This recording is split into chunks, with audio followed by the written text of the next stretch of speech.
Hey guys, this is a market update. I'm not going to try and polish a turd. This is a turd, right? This is not good price action. So we've just collapsed here. But look, let's put it in perspective. 5-year view on Bitcoin, it's outperforming other indexes, and it's actually within its standard deviation, right? So the stock market's coming off. And if the stock market comes off, Bitcoin's going to come off. And that's just it. So the Mag 7's down like 15, 20%, right? You can see Microsoft, Amazon, Tesla here, 15, 20% sell off. Meta's down 26% from its 52-week high. If the Mag 7 is down 15, 20%, Bitcoin's going to be down 20, 25, 30%. It's more volatile than the Mag 7, right? It is more volatile, but it also has more growth in them. So you have to know what you own and why you own it. Bitcoin's a 50 standard deviation asset, right? 50 volt. So at any price, it could be 50% lower, and that's actually normal. It's not like outside. And we always try and find these reasons like, oh, what's happened? A crash or anything like that. It's standard volatility, right? So this is just normal. So if you can't handle that 50% drawdown in your account, then you're going to have to not go 100% in Bitcoin and find S&P. The S&P's down 6%, right?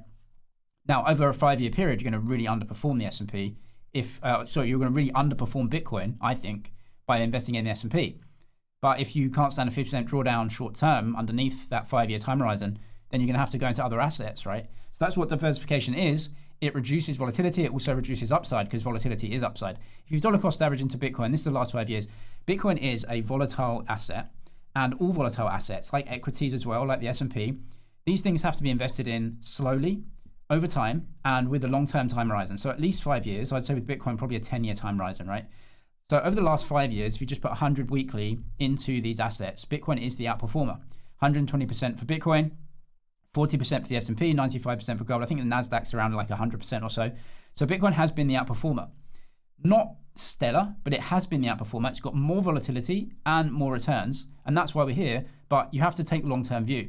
And in the short term, we get these drawdowns. And so this is unfortunate. And people, the sentiment's not great because of the speed of the drawdown, right? It's a very kind of volatile move, and volatility freaks people out. And I get it, right? I mean, it's not pleasant, but it is what it is. Any money that you put in now, that's a 5-year view. So the money that I had 5 years ago, right? 5-year view, it's done well. Money here, a few years ago, it's done well. This money here, if I'm thinking price now versus 5 years, it's going to do well. Right, so that's the only way to play this game. So I'm not getting puffed out of anything. I don't think we're going into an 18-month bear market or anything like that. I've sat through like 80% drawdowns in Bitcoin. And not only the price, but also those bear markets, I remember thinking, oh, wow, I was actually wrong. Like, this is Bitcoin actually going to survive? Like, this thing's just not going to work out, right? Like, it's going to fail. But that's just not a question anymore, right?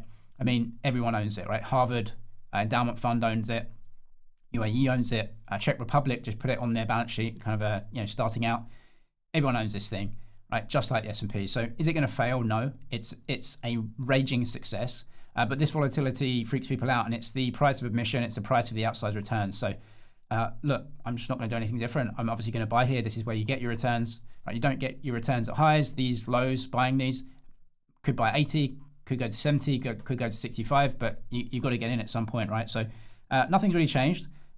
It's not great volatility, but I don't think an 18-month bear market ahead of us. Markets are down as well, right? So Bitcoin is just following that. So right here, this is my long-term Bitcoin chart. This white line here, I think, is the previous all-time high. So, I mean, look, that would be 70. I'm sure you get a lot of support right there, right?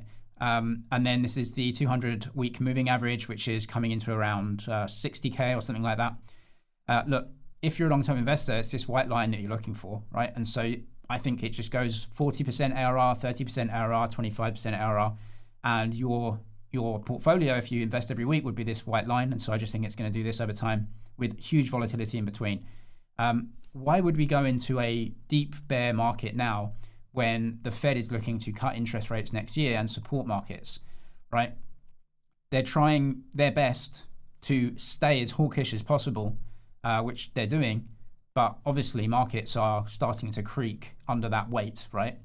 So I don't think that the Fed are going to, they don't need to, they clearly don't need to raise rates anymore or take money out of the system anymore, right? Like, the stock market is down from highs, even though NVIDIA had these blowout earnings. If we're in a massive kind of bubble or rip-roaring bull market, right, what you'd have is stock market all-time highs, just going crazy higher, and the Fed's saying to themselves, look, things are getting way out of hand.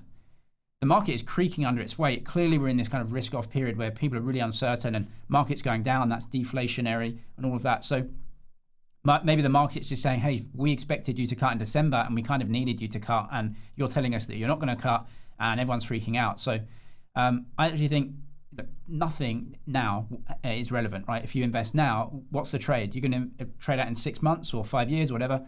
Well, in the future, what's going to happen? They're going to get easier because the markets are creaking under this weight. So I think it's just normal volatility. Everyone's a bit scared. The dollar is too strong. Dollar index is above 100 again, right? Calm down. Realize that it can't go up in a straight line. There's a volatile period and a change happening in the US right now. Maybe they do just want things to cool down a bit so that they can ramp it into the midterms. They can ramp it next year, right? And they just want everything to come off, everything to calm down, inflation to come down, reset expectations lower, and then you can go again. It's just normal. It's just absolutely normal what happens in markets. And I think the fast move has freaked people out, and I totally get it for BTC, but we know what we're in, right? It's more volatile than the Mag 7, but it has higher returns than the Mag 7. If you trade crypto, Bitcoin, you get a Bybit deposit bonus down below in the description up to $30,000. I've got a discount for the crypto course as well if you want to ask me questions or talk to me or anything. There's 300 videos there on how to set up a portfolio properly in terms of how much volatility and returns do you want. And you can ask me questions in the Discord server as well. I'll link that below. There's a discount of 20% as well that runs out next week. So if you type BTC at checkout, you get a 20% discount.